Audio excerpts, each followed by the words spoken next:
Hello दोस्तों, नमस्कार। Study portal में आप सबका स्वागत है। आज दोस्तों इकोनॉमी का लेक्चर नंबर 1 है।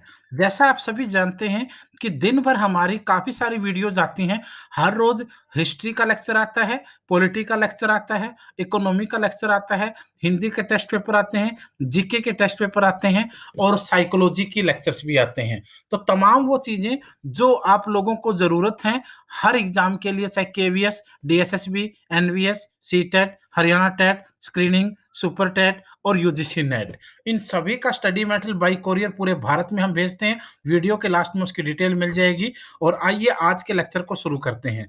जैसा आप लोगों को पता चला है कि जनांकीय जो संक्रमण है, इसका अर्थ क्या है और इस सिद्धांत को आप लोग कब से जानते हैं, इसका मतलब क्या होगा, इसकी वैल्यू क्या है, यानी इंग्लिश में अगर कहें तो डेमोग्राफिक ट्रांजिशन जो है वो क्या होता है। इस पूरे सिद्धांत को समझेंगे, इसकी शुरुआत कब हुई, किसने की, क्या इसकी वैल्यू है, कितने इसके चरण होते हैं और क्या क्वेश्चन इससे आपके एग्जाम में आ सकते हैं, तमाम चीजों को हम डिस्कस करेंगे। सबसे पहले जनांकीय संक्रमण के सिद्धांत का जो प्रतिपादन है वो 1929 में हुआ था। और किसने किया? डब्ल्यू एम थॉम्पसन ने। पहला क्वेश्चन, जनांकीय संक्रमण के सिद्धांत का जनक का प्रतिपादन कब हुआ? 1929 में। किसने किया? डब्ल्यू एम थॉम्पसन ने। लेकिन इसको व्यवस्थित और वैज्ञानिक रूप जो है वो फ्रैंक नोटेस्टिन ने दिया, जो वर्ष 1945 में किया गया। अब दोनों चीजें अलग अलग हैं, थ्योरी एक ही है, लेकिन जो प्रतिपादन किया वो 1929 में डब्ल्यू एम थॉम्पसन ने किया। लेकिन इसको वैज्ञानिक रूप देना, इसको सिस्टमेटिक तरीके से साइंटिफिक जो रूप देना है वो नोटेस्टिन के द्वारा किया गया 1945 में। और यही वजह है कि इस सिद्धांत का जो फाउंडर है वो नोटेस्टिन को माना जाता है। नोटेस्टिन को जनांकीकी का जनक कहा जाता है। जनांकीकी संक्रमण एक ऐसा प्रतिमान है जो लंबे समय के दौरान जनसंख्या में हुए परिवर्तन को दर्शाता है। यानी सिंपल भाषा में अगर कहें तो एक लंबी अवधि के अंदर जनसंख्या में जो परिवर्तन होता है उसी को आप लोग जनांकीकी संक्रमण कहते हैं। इन विद्वानों ने जनांकीकी संक्रमण के अंतर्गत भिन्न-भिन्न चरणों को परिभाषित किया है, उनकी डेफिनेशन दी है। कुछ विद्वानों ने 3 तो कुछ ने 4 इसके चरण बताए हैं।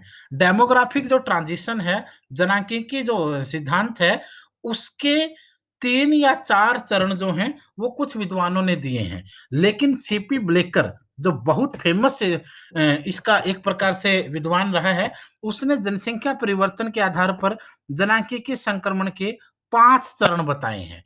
कुछ ने 3 चरण दिए, कुछ ने 4 दिए, लेकिन सीपी ब्लेकर ने जो है वो 5 चरण बताए हैं। एक-एक चरण को हम डिस्कस करेंगे। सबसे पहले देखिए, जनांकीय संक्रमण का पहला चरण। इस चरण में जन्म और मृत्यु दर दोनों ऊँची होती हैं, जिसके कारण दोनों एक-दूसरे को प्रति संतुलित कर देती हैं। यानी जन्म दर जो है वो भी हाई होती है और जो मृत्यु दर है वो भी हाई होती है। मान लो 100 लोग एक जगह पैदा हुए और 100 ही लोग अगर मर जाएँगे, तो इसका मतलब ये एक संतुलित रहेगा, बैलेंस्ड रहेगा। दोनों एक-दूसरे को संतुलित करती हैं और जनसंख्या वृद्धि की समस्या यहाँ पर पैदा नहीं होती है। लेकिन मृत्यु दर ऊँची होने का मतलब क्या है? अशिक्षा होगी वहाँ, गरीबी होगी वहाँ, बेरोज़गारी होगी वहाँ, रूढ़िवादिता होगी वहाँ, परंपरागत समाज होगा, स्वास्थ्य की सेवाएँ नहीं होंगी, मेडिकल ट्रीटमेंट नहीं होंगे, लोगों का इलाज नहीं होगा। इसका मतलब क्या हुआ? इसका मतलब वो समाज कभी भी डेवलप नहीं हुआ है। 1921 से पूर्व भारत में इसी प्रकार की व्यवस्था थी। इसको बिल्कुल ध्यान से देखिए। एक बार और बता देता हूँ, अगर किसी समाज के अंदर मान लो 1000 लोगों का जन्म होता है और 1000 ही लोगों की मृत्यु होती है। जन्म तो स्वाभाविक है चलो, लेकिन इतने ही लोगों का मरना जो है वो क्या होगा?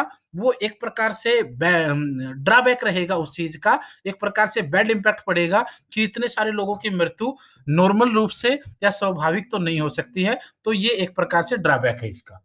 उसके बाद चलते हैं हम लोग सेकंड चरण की तरफ। सेकंड चरण जो है वो इसका क्या रहेगा उसको देख लेते हैं। दूसरा चरण, इस चरण में अर्थव्यवस्था विकास की गति पकड़ लेती है, क्योंकि स्वास्थ्य सुविधाएं काफी विकसित होती हैं। सेकंड चरण में क्या है, अर्थव्यवस्था जो है वो डेवलपमेंट होने की तरफ चल पड़ती है, क्योंकि यहाँ पर स्वास्थ्य सुविधाएं बहुत ज्यादा होती हैं। गरीबी व बेरोजगारी कम होने लगती है, अतः मृत्यु दर काफी कम हो जाती है, जबकि जन्म दर ऊंची बनी रहती है। अब इसमें देखिए, यहाँ पर जो जन्म दर है वो क्या होती है, वो हाई होती है। जन्म दर जो है वो हाई होती है, और जो मृत्यु दर है वो लो हो जाती है, वो बिल्कुल कम हो जाती है। क्यों होती है? क्योंकि जन्म दर तो सेम चल रही है, लेकिन जो मृत्यु दर बराबर चल रही थी उसको कम हो गई है। वो क्यों? क्योंकि लोगों को गरीबी कम हुई है, लोगों को रोजगार मिले हैं, लोगों को शिक्षा ग्रहण हुई है, जिससे उन लोगों को लगा कि जनसंख्या पर कंट्रोल करना चाहिए। जो लोग बीमार होते हैं उन्हें स्वास्थ्य सुविधाएं मिलती हैं, अच्छे हॉस्पिटल हैं, दवाइयां हैं, मेडिकल है, सब कुछ हो चुका है। अब ऐसी स्थिति में क्या होगा, जो अकाल मृत्यु लोगों की होती थी बीमारी से, महामारी से, वो धीरे धीरे कम हो जाती है, और इसलिए जो मृत्यु दर है वो क्या होगी, लो हो जाएगी। सेकंड चरण में अर्थव्यवस्था डेवलप होने लगती है, स्वास्थ्य सुविधाएं होती है, जिससे जन्म दर तो सेम रहती है, लेकिन मृत्यु दर लो हो जाती है। इस कारण इस चरण में जनसंख्या काफी तेजी से आगे बढ़ती है, इसलिए इसे जनसंख्या विस्फोट कहते हैं। और भारत वर्तमान में ऐसी ही स्थिति में है। वर्तमान में भारत जो है वो लगभग ऐसी ही स्थिति से गुजर रहा है, ये आप लोग जानते हैं लगभग लगभग। तीसरा चरण कौन सा है? अर्थव्यवस्था में विकास तीव्र गति से होता है, जिस कारण महिलाओं की दशा में सुधार एवं शिक्षा में विस्तार होता है, अतः जन्म दर में कमी और मृत्यु दर में तेजी से गिरावट होती है। वर्तमान में भारत इस व्यवस्था से भी गुजर रहा है, ये भी चीज हो सकती है। क्योंकि इस चरण में क्या कहा, इस चरण में कहता है कि महिलाओं में सुधार और उनकी शिक्षा में बढ़ोतरी होती है, जिससे महिलाएं क्या करती हैं, जन्म दर में भी हर महिला चाहती है कि नहीं, उसके बच्चे इतने ही हों कि वह उनका अच्छे से स्टैंडर्ड से अच्छे तरीके से लालन पालन कर पाए, शिक्षा दीक्षा उनको दिला पाए, जिससे जन्म दर में क्या होगी, जन्म दर में कमी आती है। उस तरफ मृत्यु दर ऑटोमेटिकली डेवलप हो रहा है, तो ऑटोमेटिकली कमी आएगी। तो इस तरीके से इस स्थिति में भी भारत जा रहा है, लेकिन अगर हम ये कहें कि पूर्णतः आ चुका है, ऐसा बिल्कुल नहीं है। इंडिया के कुछ वर्गों में, कुछ इलाकों में, कुछ धर्मों में आज भी ये स्थिति आप लोगों को देखने को मिलती है। तो हम इस चरण की तरफ धीरे धीरे करके बढ़ रहे हैं। चौथा जो है वो है निरंतर गतिमान अर्थव्यवस्था में उच्च खाद्यान्न उत्पादन तथा बीमारियों से बचाव के समुचित उपायों के कारण मृत्यु दर में कमी तथा महिलाओं को और अधिक स्वतंत्रता एवं उन्हें मिले रोजगार अवसरों के कारण जन्म दर में गिरावट आती है, जिसके कारण जन्म दर और मृत्यु दर लगभग बराबर हो जाती है, और जनसंख्या जो है वो स्थिर बनी रहती है। चौथी श्रेणी में क्या कहता है कि जो गति अर्थव्यवस्था जो है वो उसकी जो गति है वो बढ़ रही है, और उच्च खाद्यान्न उत्पादन तथा बीमारियों से बचाव, अच्छा खान पान और बीमारियों से बचने की वजह से मृत्यु दर कम हो जाती है, और महिलाओं को अधिक स्वतंत्रता मिलती है, उनको रोजगार मिलते हैं, जिससे दोनों चीजें हुई। अगर खान-पान अच्छा मिलेगा, न्यूट्रिशन अच्छा होगा बच्चे के साथ, और बीमारियों से अगर बचेगा, तो मृत्यु दर क्या हो जाएगी? कम हो जाएगी। दूसरी तरफ क्या कहा? महिलाओं को अधिक स्वतंत्रता मिली, उन्हें रोजगार मिला, जिसकी वजह से जन्म दर में क्या हुआ? कमी हो गई। बच्चों के जो जनसंख्या वृद्धि है वो ऑटोमेटिकली यहाँ कम हुई। तो दोनों ही कम हुई, और दोनों ही कम होने से क्या होगा? लगभग लगभग मृत्यु और जन्म दर बराबर होती हैं, और जनसंख्या जो है वो स्थिर बनी रहती है। यहाँ पर एक प्रकार से आप लोग स्टेबल बोलते हो, स्थिर रहेगी।